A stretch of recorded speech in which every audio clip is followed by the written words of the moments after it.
Welcome student. आजचा topic आहे constructor and destructor. अगोदर बघणार आपण constructor.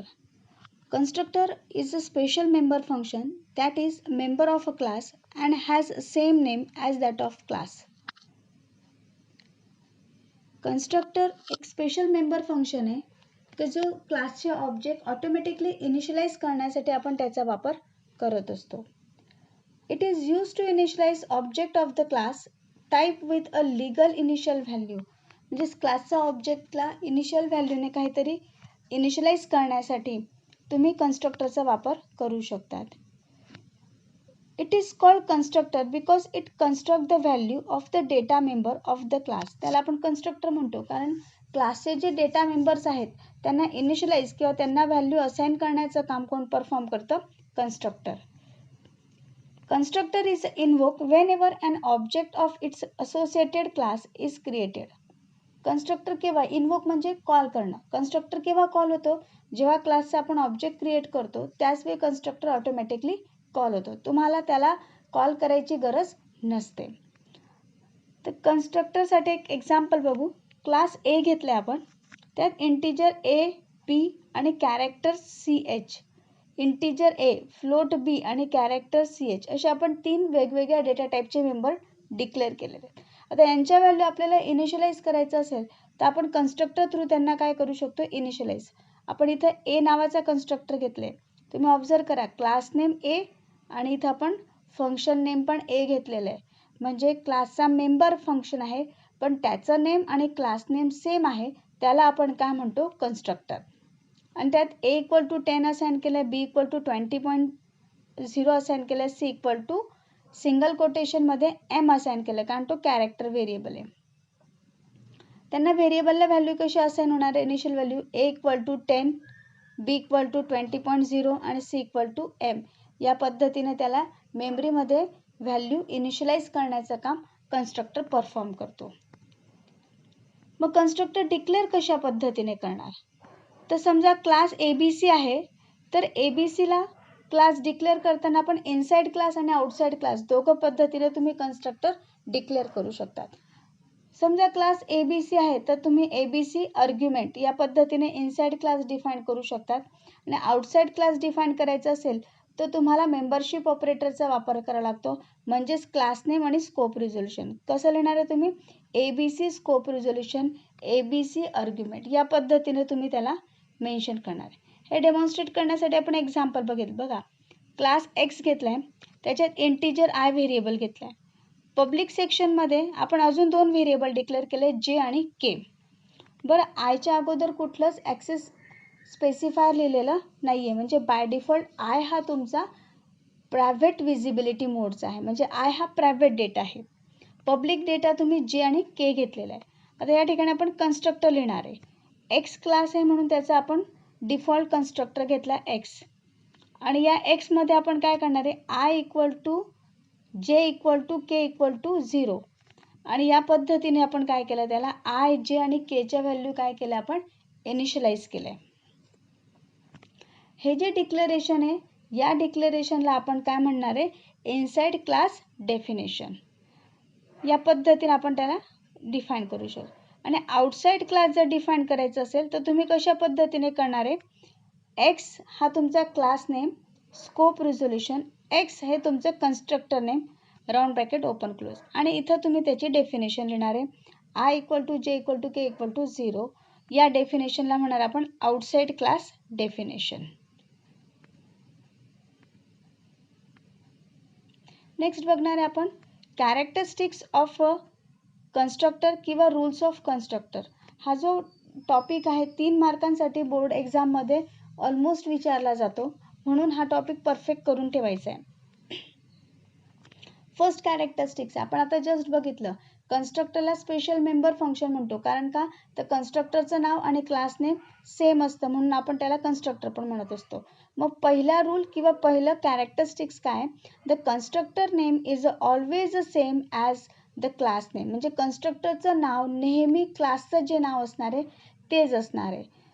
Second rule, they do not have return type, not even void, and therefore they cannot return value. Constructor कधीच कुठली value return करत नाही, इवन void सुद्धा रिटर्न करत नाही. म्हणून तुम्ही मागच्या प्रोग्राममध्ये बघितलं असेल, मी जस्ट लिहिलंय x आणि राऊंड ब्रॅकेट ओपन क्लोज, त्याच्या पुढे आपण void वगैरे असं काही मेन्शन केलेलं नाहीये. म्हणजेच कन्स्ट्रक्टर कुठलंच पॅरामीटर रिटर्न करत नाही, इवन void सुद्धा रिटर्न करत नाही. म्हणजेच तो कुठली व्हॅल्यू रिटर्न करू शकत नाही. कन्स्ट्रक्टर नेहमी तुम्ही पब्लिक सेक्शन मध्येच लिहायचा असतो. म्हणजे they should be declare in a public section of class. क्लासच्या पब्लिक सेक्शन मध्येच तुम्ही कन्स्ट्रक्टरला डिक्लेअर करू शकता. Automatically call when object is created. Constructor automatically call होतो जेव्हा तुम्ही ऑब्जेक्ट क्रिएट करतात. तुम्ही क्लासमध्ये 1, 2, 3 कितीही ऑब्जेक्ट क्रिएट केले, जेवढे ऑब्जेक्ट तुम्ही क्रिएट करणार प्रत्येक ऑब्जेक्टच्या क्रिएशनच्या वेळेस तो ऑटोमॅटिकली कन्स्ट्रक्टरला कॉल करणार आहे. We can define our own constructor. आपण आपल्या प्रोग्राममध्ये स्वतःचा कन्स्ट्रक्टर लिहू शकतो. जर तुम्ही नाही लिहिला तर कंपायलर त्याचा सिस्टीमचा इनबिल्ट कन्स्ट्रक्टर क्रिएट करतो आणि तुमच्या व्हॅल्यूना इनिशियलाइज करण्याचं काम करतो. पण तुमच्या प्रोग्रामची रिक्वायरमेंट असेल तर तुम्ही स्वतःचा कन्स्ट्रक्टर प्रोग्राममध्ये लिहू शकतात. दे cannot be inherited. Constructor inherit होऊ शकत नाही. इनहेरिटन्स हा टॉपिक तुम्हाला नेक्स्ट टॉपिक आहे. कन्स्ट्रक्टर संपल्यानंतर आपल्याला त्याला सुरुवात करायची आहे. तेव्हा तुमच्या लक्षात येईल इनहेरिटन्स काय आहे. Constructor cannot be static or virtual. आपण मागे स्टॅटिक मेंबर बघितले तर तुमच्या लक्षात आलं असेल स्टॅटिक फंक्शन्स असतात का ज्याच्या पुढे स्टॅटिक कीवर्ड लिहिलेले असतात. तर कन्स्ट्रक्टर हा कधीच स्टॅटिक नसतो किंवा व्हर्च्युअल नसतो. व्हर्च्युअल पुढे शिकायचं आहे तुम्हाला. Overloading of constructor is possible. एका प्रोग्राममध्ये तुम्ही एकापेक्षा जास्त कन्स्ट्रक्टर लिहू शकतात. Constructor can have default argument as other C++ function. C++चे जसे वेगवेगळ्या जसे सिंपल फंक्शन लिहितो त्याच्यामध्ये जसं डिफॉल्ट आर्ग्युमेंटचा वापर करू शकतो तसं कन्स्ट्रक्टर सुद्धा तुम्ही डिफॉल्ट आर्ग्युमेंटसाठी लिहू शकतात. They make implicitly call to the operator new and delete when memory allocation or deallocation is required. जेव्हा तुम्ही ऑब्जेक्ट क्रिएट करतात तर ऑटोमॅटिकली तो मेमरी अवेलेबल करतो आणि मेमरी अवेलेबल करण्यासाठी न्यू ऑपरेटरचा वापर कन्स्ट्रक्टर करतो. आणि जेव्हा मेमरी डीअलोकेट करायची असेल तर तेव्हा डिस्ट्रक्टर डिलीट या ऑपरेटरला कॉल करून ती मेमरी डीअलोकेट करण्याचं काम परफॉर्म करत असते. If you do not specify constructor compiler generate a default constructor for you. आताच मी मागे बोलली का जर तुम्ही तुमच्या प्रोग्राममध्ये कन्स्ट्रक्टर लिहिलेला नसेल तर कंपायलर स्वतः एक डिफॉल्ट कन्स्ट्रक्टर जनरेट करतो आणि तुमच्या व्हॅल्यूना इनिशियलाइज करण्याचं काम त्या ठिकाणी परफॉर्म केलं जातं. Default and copy constructor are generated by the compiler whenever required. Default constructor आणि कॉपी कन्स्ट्रक्टर कंपायलर जनरेट करतो का जेव्हा त्याची रिक्वायरमेंट असेल त्यावेळेस. आणि हे सगळे तुमचे कॅरेक्टरिस्टिक्स किंवा रूल्स ऑफ कन्स्ट्रक्टर आहे. आता पुढचा टॉपिक बघायचा आहे टाईप ऑफ कन्स्ट्रक्टर.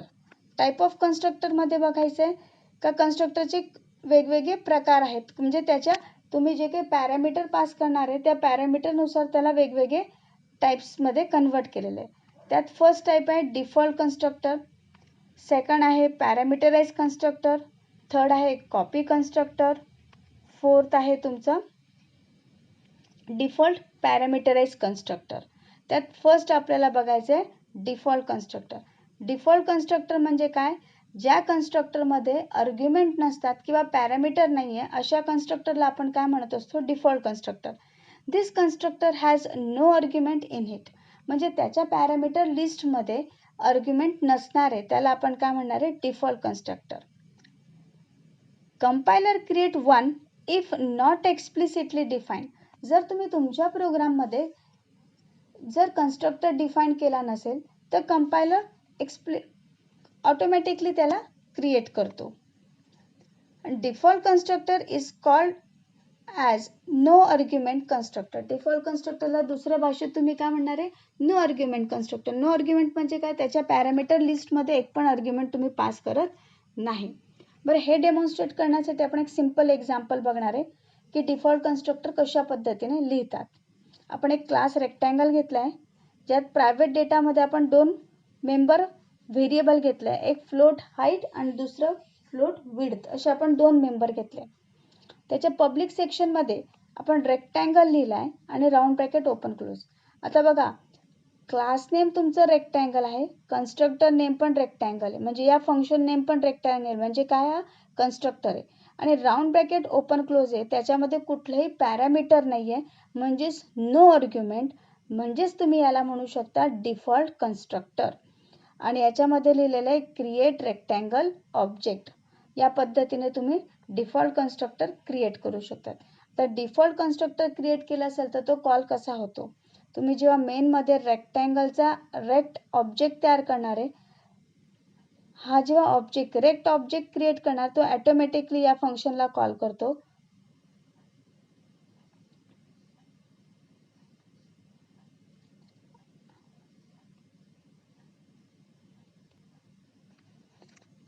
रेक्टँगलचा जेव्हा तुम्ही रेक्ट ऑब्जेक्ट तयार करणार आहे, तो ऑटोमॅटिकली रेक्टँगल या कन्स्ट्रक्टरला कॉल करेल आणि त्या ठिकाणी तुम्हाला मेसेज प्रिंट करेल क्रिएटिंग रेक्टँगल ऑब्जेक्ट. या पद्धतीने तुम्ही डिफॉल्ट कन्स्ट्रक्टर क्रिएट करतात.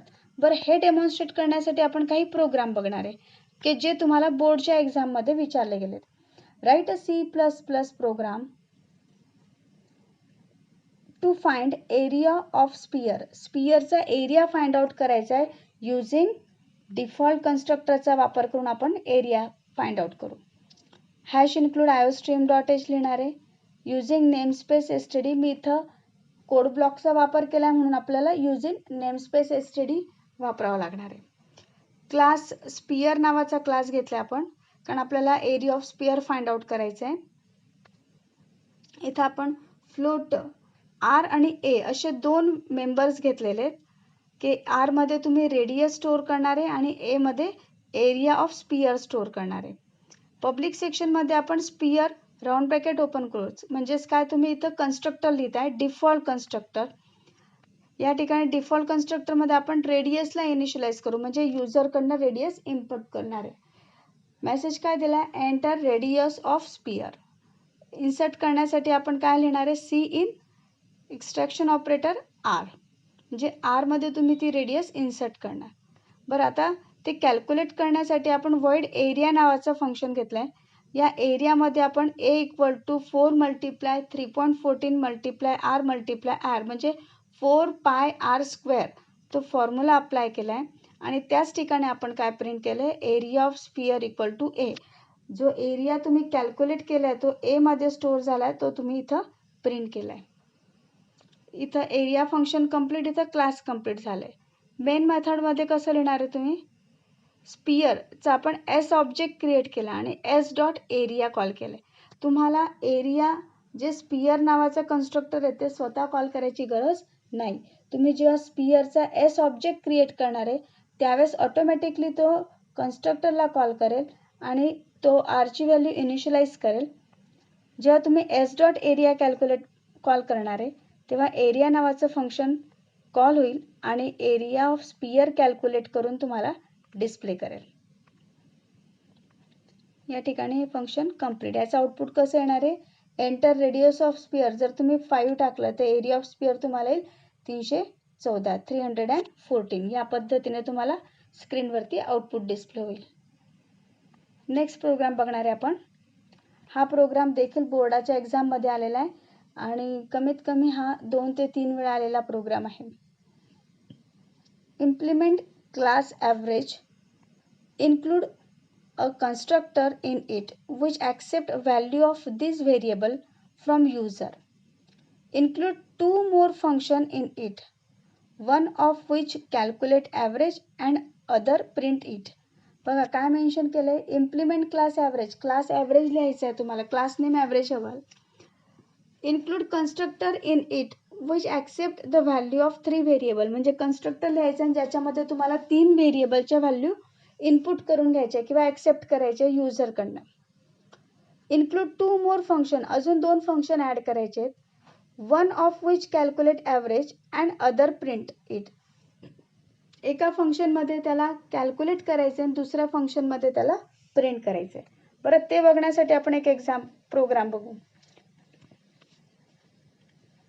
क्लास ॲव्हरेज घेतला आपण, त्याच्यामध्ये आपण प्रायव्हेट सेक्शनमध्ये 3 व्हेरिएबल ए बी सी जे 3 नंबर घ्यायचे त्याच्यासाठी आणि आपल्याला त्याची ॲव्हरेज कॅल्क्युलेट करायची म्हणून AVG नावाचा अजून एक व्हेरिएबल आपण कन्सिडर केला.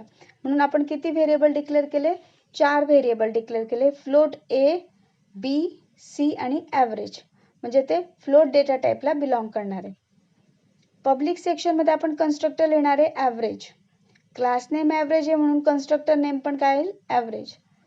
कन्स्ट्रक्टरमध्ये आपण काय करणार आहे? मेसेज दिला enter 3 numbers, cin, extraction operator A, extraction operator B, extraction operator C, म्हणजेच तुम्ही A, B आणि C च्या व्हॅल्यू युजरकडनं इनपुट केले. ते कॅल्क्युलेट करण्यासाठी आपण void cal नावाचं फंक्शन घेतले. बघा इथे आपण रिटर्न टाईप लिहिलेला void. कॅल्क्युलेट फंक्शन कुठलीच व्हॅल्यू रिटर्न करत नाही म्हणून आपण तिथं void लिहिलंय, पण कन्स्ट्रक्टरच्या पुढे कधी void सुद्धा लिहित नाही. void cal नावाचं फंक्शन घेतलंय का ज्या ठिकाणी आपण ॲव्हरेज कॅल्क्युलेट केली. AVG इक्वल टू राऊंड ब्रॅकेटमध्ये लिहिलेलं आहे A plus B plus C divide by 3. जर राऊंड ब्रॅकेट नाही लिहिला तर तो काय परफॉर्म करेल? A plus B plus C divide by जर 3 लिहिलं फक्त तर तो अगोदर C ला 3 ने डिवाइड करेल. जो रिझल्ट येईल त्याच्यामध्ये A प्लस B आणि तो रिझल्ट ॲड करून तुम्हाला रिझल्ट रिटर्न करेल. म्हणून अगोदर याच्यासाठी प्रायोरिटीसाठी तुम्ही A plus B plus C यांना आपण राऊंड ब्रॅकेट देतो, नंतर मग डिवाइड बाय 3 म्हणजे तिघांची टोटल परफॉर्म करेल आणि मग त्याला डिवाइड बाय 3 परफॉर्म करून ॲव्हरेज कॅल्क्युलेट करेल. आणि तो ॲव्हरेज आपण प्रिंट करण्यासाठी प्रिंट नावाचं फंक्शन घेतले void प्रिंट आणि तुम्ही लिहिणार आहे cout average equal to AVG. जी ॲव्हरेज तुम्ही AVG मध्ये कॅल्क्युलेट केली तुम्ही या ठिकाणी त्याला डिस्प्ले करणार आहात. या पद्धतीने इथं तुमचा क्लास कंप्लीट झालाय. आता मेन फंक्शन लिहिणार आहे. मेन मध्ये काय केलं तुम्ही?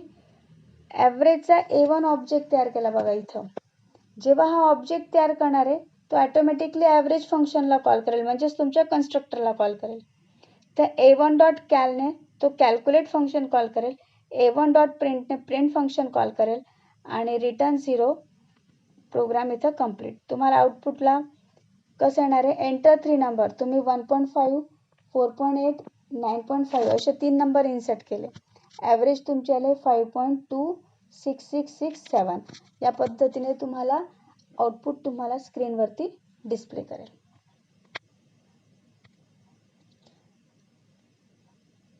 पुढचा जो काही टॉपिक आहे तो आपण पुढच्या सेक्शनमध्ये बघणार आहे.